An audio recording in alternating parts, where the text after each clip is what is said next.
這道香茅土豆燒雞爪是前2天去一個雲南餐館吃到的，然後稍稍的改良了一下，小朋友能接受的程度啊，喜歡的朋友可以去試做一下。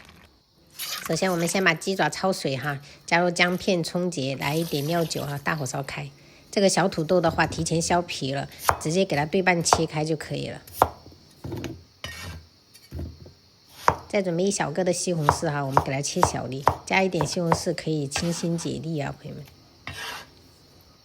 香茅我們就用刀背稍微給它拍碎，然後再給它改刀切成細絲。如果能吃得慣的話，肯定很喜歡；那吃不慣的話，就是普通的土豆燒雞爪。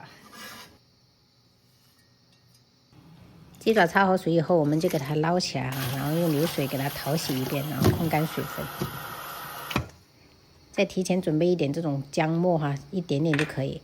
然後紅椒的話，我是用的粗一點的，不是用小米辣，所以小朋友能接受。蒜末的話要準備多一點哈，這個蒜香味會比較濃。這道菜，鍋裡我們倒多一點的油，先把這個香茅絲給它放一部分下去，給它稍微炸一下哈，這個油就會變得很香。炸到這種褐色的程度哈，我們就給它過濾出來，這個香茅絲就不用了。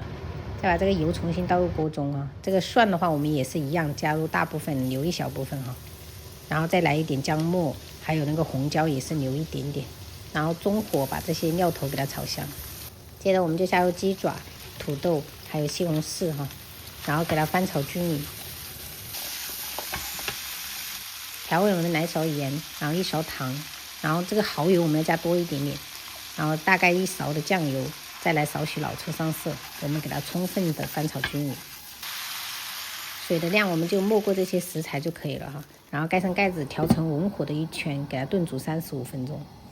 好了，時間到了，朋友們，最後我們再把這個蒜末跟紅椒，還有一點點的香茅絲放下去哈，給它翻拌均勻，稍微給它大火收一下汁。這樣做出來的香茅土豆燒雞爪真的特別的入味哈！喜歡啃雞爪子的朋友一定要去試做一下這道菜。最後再撒一點小蔥花點綴，我們就可以開吃了。開飯，特別下飯的香茅土豆燒雞爪，一定要去試做一下哦，很下飯。然後還切了一點滷腱子肉，香而不辣的辣椒油沾着吃。乾鍋花菜加了一點蝦仁進去，鱸魚娃娃菜湯，然後加了一根玉米下去燉。今天中午就這樣吃。還好沒給你們用小米辣，買的那種粗一點的紅椒。經過改良的這個雞爪比店裡面的還好吃。美味嗎？嗯。燉的這個那個程度也剛剛。對。又說脫骨。好好笑。這湯汁真的，朋友們才是靈魂嘛！這道菜真的強烈建議朋友們去試做一下。非常拿得出手，招待客人都可以。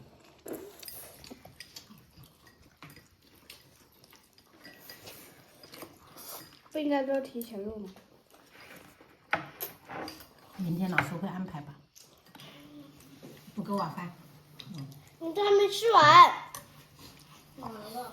忘了。对。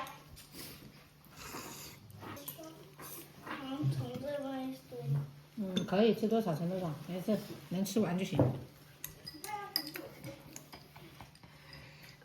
这么美味吗？真的。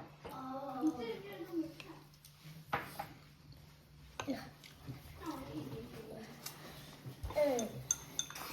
敌受欢迎这道菜。